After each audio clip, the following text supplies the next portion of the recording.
Barry Walker is in the business of saving things.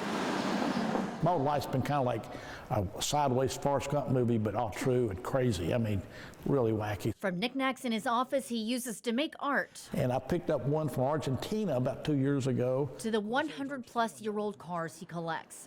But his biggest save was also his biggest gamble. People laughed at me, said, "You're crazy, you're gonna have a disaster, you're gonna be a financial disaster, you're gonna die over here." This space was once home to Marathon Motor Works, the first car totally manufactured in the South. But what they did here is pretty incredible. But it closed in 1918, and after going through a series of different owners, sat vacant for 30 years. This was one of the most dangerous parts of Nashville. I mean, it was bad. I mean, I found dead bodies, needles. It was just really depressed, and nobody came over here too much unless you're buying drugs or try to be somebody murdered or be murdered, I guess. But in true Barry fashion, he saw past the decay and destruction and saw potential.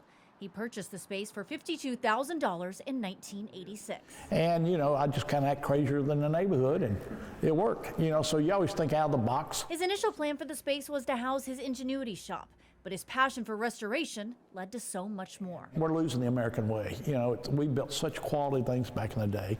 And I think building quality things and respect of quality to each other, people, individual people, is what we're losing in this country. We need to get back to that. Slowly but surely, he saved Marathon Motor Works and turned it into what it is today, Marathon Village, a creative community with a museum and more than 80 companies renting space. Although a lot has changed in this place over the years, the tens of thousands of square feet in here, the heart and soul has stayed the same. And that's evident in the literal nuts and bolts that you can see everywhere. So my dad just had this vision, and he has an idea in his mind, and he pursues it, that's for sure. His daughter, Callie, grew up in these halls. Now she works here. So we have all the machinery, and it's all been restored, collected from all over the country to be legit in our timing.